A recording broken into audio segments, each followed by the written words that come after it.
Hello everyone, welcome to my channel. आज हम बात करने वाले एक ऐसे मुद्दे को लेकर के जहां पर नई भर्तियों को लेकर जो प्रश्न चिन्ह उठाए जा रहे हैं, जो सवालिया निशान खड़े हो रहे हैं। सरकार यहां पर कहीं ना कहीं बहुत बड़ा पीछे रोजगार के मुद्दे को छोड़ती हुई नजर आ रही है, क्योंकि जो 365 दिन काम का है वो छूटता हुआ नजर आ रहा है।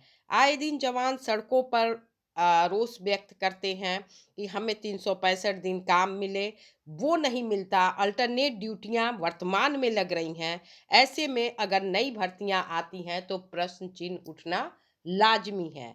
ऐसे में अन्य इनकी मांगे भी हैं, जिसको लेकर जवान रोष में है काफ़ी। और आइए जानते हैं ये अपडेट कहाँ से आ रही है और एसोसिएशन इस पर क्या मांग कर रहा है। पूरी अपडेट की जानकारी हम इस वीडियो के माध्यम से जानने वाले हैं।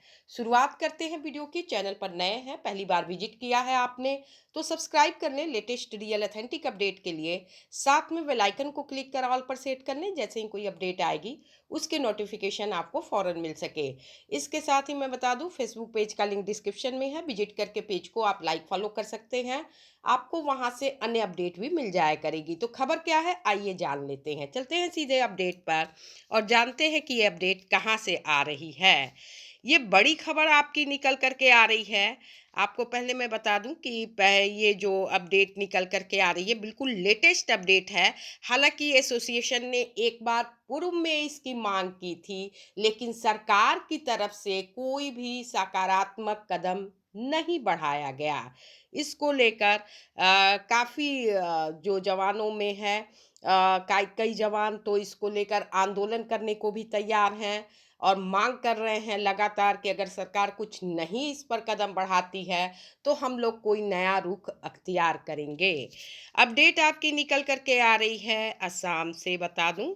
असम होमगार्ड की ये अपडेट है और ये 28/11/15 को एसोसिएशन ने एक लेटर के माध्यम से सब कुछ क्लियर कर दिया। इसका हमने हिंदी वर्जन कर लिया है।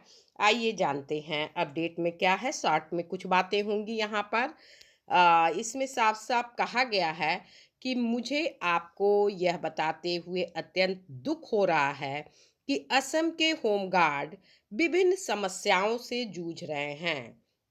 मैं इन समस्याओं को स्थायी समाधान के लिए असम की प्रत्येक पूर्ववर्ती सरकार को विभिन्न तरीकों से सूचित करता रहा हूं। संगठन के नेतृत्व में कई बार विभागीय अधिकारियों और असम सरकार के गृह विभाग के अधिकारियों से चर्चा भी की गई।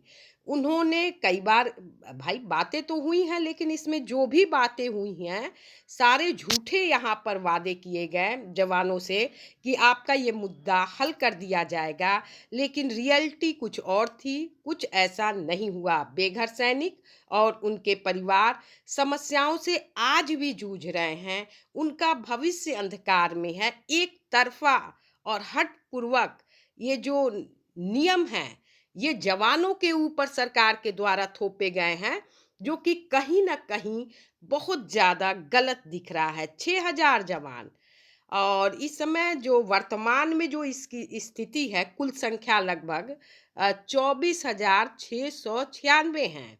इसके विपरीत शेष लगभग जो 16,500 जवान हैं, इसमें से 10,500 असम पुलिस के अधीन है और शेष जो 6,000 जवान हैं निजी क्षेत्र के संस्थानों और कार्यालयों में भर्ती किए जाते हैं।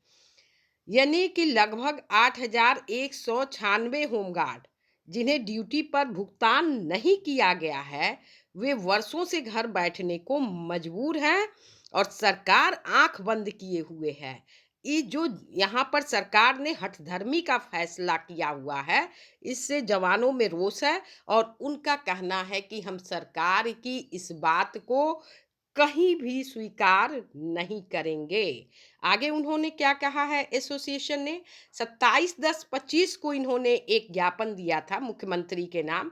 प्रभारी मंत्री उस समय थे कपेश गौला, उनको दिया गया और असम सरकार के गृह विभाग के अधिकारियों और नौकरशाहों को ये भेजा गया था, जिसमें धरना भी दिया गया था। और धरने में जो बातें की गई थी, उनकी जो मेन मांगे हैं उसको जान लेते हैं, उनकी जायज़ माँगे क्या हैं।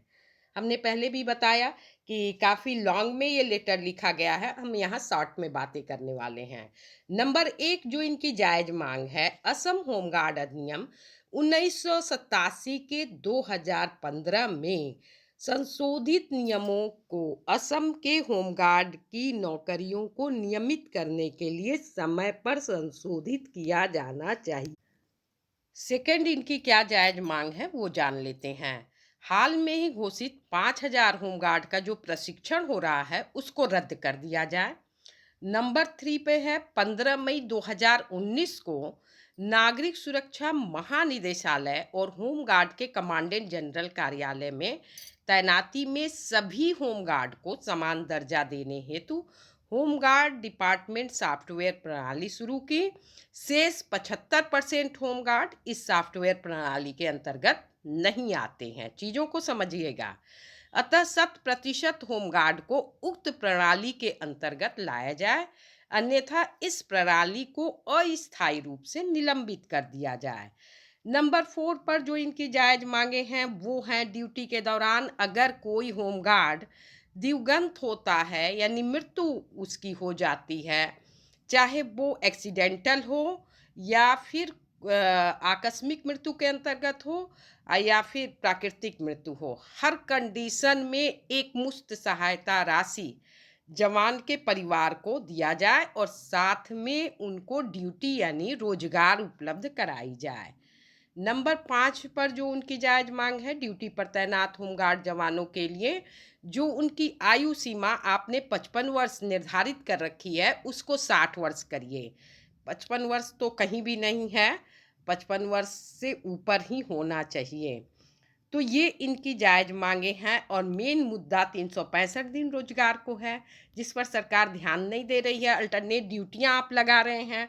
उसके बाद उनकी जो फैमिली है उसके बारे में सरकार कुछ नहीं सोच रही है कि इनको आपने रोजगार दिया और इसकी आप कोई जिम्मेदारी नहीं लेते हैं कि उनके घरों के चूल्हे कैसे जलेंगे, उनके छोटे बच्चे जो हैं वो किस तरह से उनके मतलब बच्चों की फ़ीस, स्कूल की फ़ीस, उनकी जो परिवार है, पत्नियों के साथ जो खर्चे लगते हैं उस पर सरकार को विचार करना चाहिए।